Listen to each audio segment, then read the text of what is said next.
नमस्कार। आज की इस खास चर्चा में आपका स्वागत है। आज हम एक ऐसी कहानी की गहराई में उतरने वाले हैं जो आपको हंसाएगी भी और सोचने पर मजबूर भी कर देगी। हम बात कर रहे हैं हरिशंकर परसाई जी के मशहूर व्यंग्य भोला राम का जीव की। एक ऐसा रहस्य जहां ब्रह्मांड का एक लापता इंसान असल में हमारे सरकारी दफ्तरों और लाल फीताशाही की पोल खोल देता है। तो चलिए, बिना किसी देरी के इस अजीबोगरीब सफर की शुरुआत करते हैं।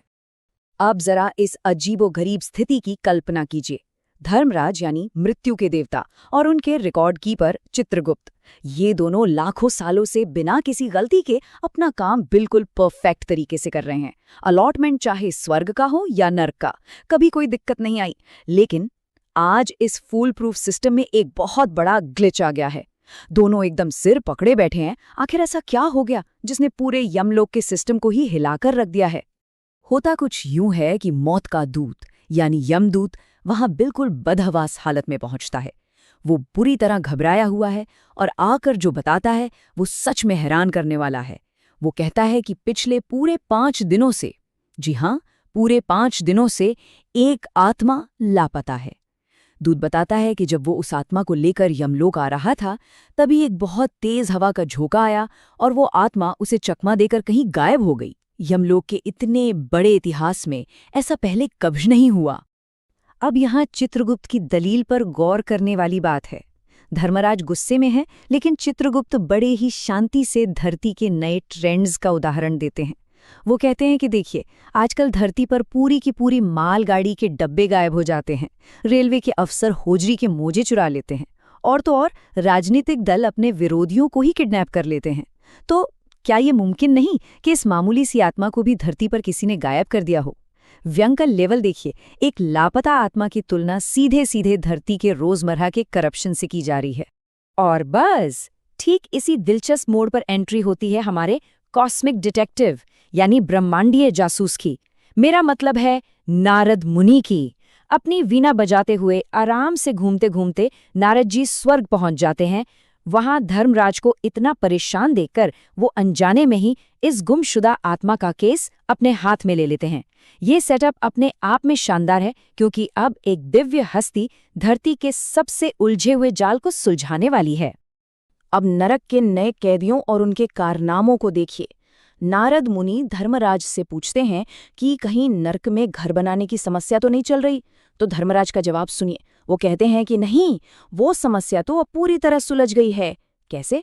क्योंकि धरती से जो भ्रष्ट ठेकेदार आए हैं, जिन्होंने पूरे पैसे लेकर रद्दी इमारतें बनाई, जो सिविल इंजीनियर आए जिन्होंने पंचवर्षीय योजनाओं का पैसा खाया, और जो ओवरसियर बिना काम के मजदूरों की हाजिरी भरते थे, उन सब ने नर्क में आकर धड़ाधड़ इमारतें खड़ी कर दी हैं। मतलब धरती के भ्रष्टाचार ने नर्क के इंफ्रास्ट्रक्चर की प्रॉब्लम ही सॉल्व कर दी। पर साई जी का ये तंज वाकई लाजवाब है। खैर, जब नारद मुनि इस लापता आत्मा की प्रोफाइल चेक करते हैं तो एक बेहद ही आम सीधे साधे इंसान की तस्वीर सामने आती है। नाम भोला राम, जगह जबलपुर का धमापुर मोहल्ला। रहता कहाँ था? एक टूटे फूटे किराए के कमरे में। परिवार में पत्नी, 2 बेटे और एक बेटी। और स्टेटस एक 60 साल का रिटायर्ड सरकारी कर्मचारी। उसकी हालत इतनी खस्ता थी कि मकान मालिक उसे घर से बाहर निकालने वाला था। मतलब एक ऐसा गरीब और लाचार इंसान जिसके पास छुपने या यमदूत को चकमा देने की कोई तार्किक वजह ही नहीं दिखती। भोला राम की असल त्रासदी इस टाइमलाइन से समझ में आती है। कहानी शुरू होती है 5 साल पहले, जब वो सरकारी नौकरी से रिटायर हुआ। इन 5 सालों में हर 15 दिन के बाद उसने अपनी पेंशन के लिए एक नई अर्जी दी, लेकिन बदले में उसे 1 पैसा नहीं मिला। घर के सारे बर्तन और गहने बिक गए और आखिर में सिर्फ 5 दिन पहले उसकी मौत हो गई, वो भी गरीबी की बीमारी से। ये सिर्फ एक टाइमलाइन नहीं है, बल्कि एक आम नागरिक के उस अंतहीन इंतजार का सबूत है जो उसे अंदर तक तोड़ देता है। अब सच का पता लगाने नारद मुनि सीधे धरती पर भोला राम के घर पहुंचते हैं। वहां जब वो भोला राम की पत्नी से उसकी बीमारी के बारे में पूछते हैं तो जो जवाब मिलता है वो सच में दिल चीर देने वाला है। पत्नी कहती है, क्या बताऊं, गरीबी की बीमारी थी। ये एक छोटा सा वाक्य हमारे पूरे सिस्टम की बेरुखी को बयान कर देता है। ये दिखाता है कि इंसान किसी वायरस या बीमारी से नहीं, बल्कि भूखमरी और सिस्टम की घोर लापरवाही से अपनी जान गंवाता है। ये सब जानने के बाद और ये कंफर्म करने के बाद कि भोलाराम का किसी और से कोई लगाव या चक्कर नहीं था, नारद मुनि को उस परिवार पर बहुत दया आती है। वो फैसला करते हैं कि वो खुद सरकारी दफ्तर जाएंगे और भोलाराम की रुकी हुई पेंशन शुरू करवाएंगे। और बस यहीं से हमारे ये जासूस महोदय एक पवित्र दिव्य लोक से निकलकर सीधे लाल फीता शाही के उस दलदली और भयानक दुस्वप्न में कदम रखते हैं जिसे हम सरकारी दफ्तर कहते हैं। दफ्तर पहुंचकर जब नारद पहले बाबू से बात करते हैं तो एक बहुत ही दिलचस्प शब्द सामने आता है, वजन। बाबू कहता है कि भोलाराम की दरखास्तें उड़ गईं क्योंकि उन पर वजन नहीं रखा था। अब नारद जी ठहरे सीधे साधे संत, वो इसका शाब्दिक अर्थ निकाल लेते हैं कि भाई कागजों पर पेपरवेट नहीं रखा होगा। वो मासूमियत से कहते हैं कि दफ्तर में इतने पेपरवेट तो पड़े हैं, रख देते। लेकिन हम और आप अच्छी तरह जानते हैं कि इस वजन का असली सरकारी अर्थ क्या है, रिश्वत। बिना घूस के फाइलें अपनी जगह से 1 इंच भी नहीं हिलती। अब इस सरकारी चक्रव्यूह के स्टेप्स देखिए।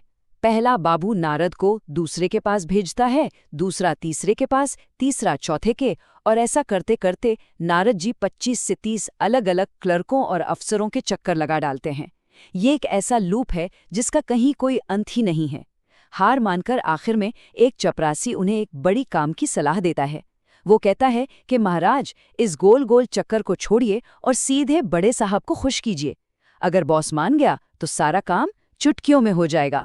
चपरासी की बात सुनकर नारद सीधे बड़े साहब के केबिन में घुस जाते हैं। बड़े साहब इस बात से एकदम भड़क जाते हैं कि कोई बिना विजिटिंग कार्ड के अंदर कैसे आ गया। और फिर वो एक ऐसी लाइन बोलते हैं जो भयानक हद तक व्यंग्यात्मक है। वो कहते हैं, ये भी एक मंदिर है, यहाँ भी दान पुण्य करना पड़ता है। जरा इस बात की गहराई को समझिए। एक बेतहाशा भ्रष्ट सिस्टम की तुलना सीधे सीधे धार्मिक भक्ति और दान से की जा रही है। ये साफ दिखाता है कि इस सिस्टम में रिश्वतखोरी किस तरह से एक पवित्र नियम बन चुकी है। यहाँ आपको 2 बिल्कुल अलग दुनियाओं का आमना सामना देखने को मिलेगा।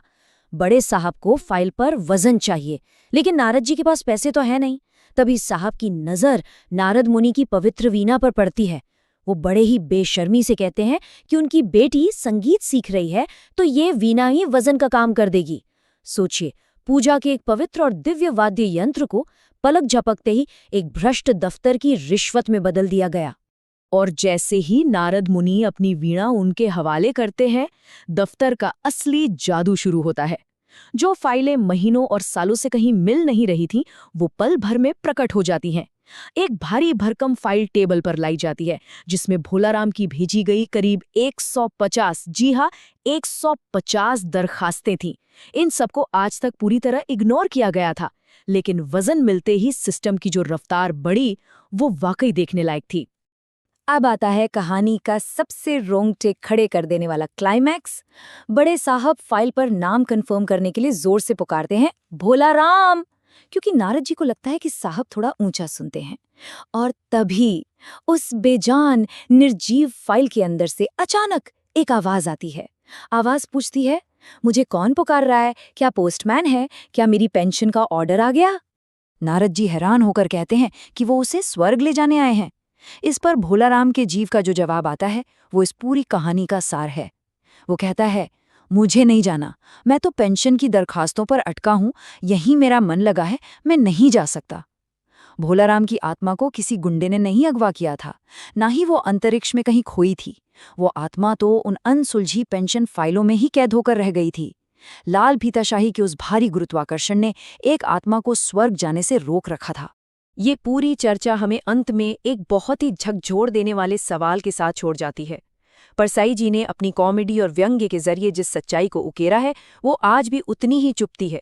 जरा सोचिए, अगर एक सिस्टम इतना मजबूत, इतना क्रूर है कि वो एक आत्मा को मृत्यु के देवता यमराज तक के चंगुल से छीन सकता है, तो फिर उस सिस्टम के आगे एक आम जीवित इंसान की बिसात ही क्या है? इसी तीखे और गहरे सवाल के साथ हम आज की इस चर्चा को यहीं समाप्त करते हैं। इस पर गौर जरूर कीजिएगा।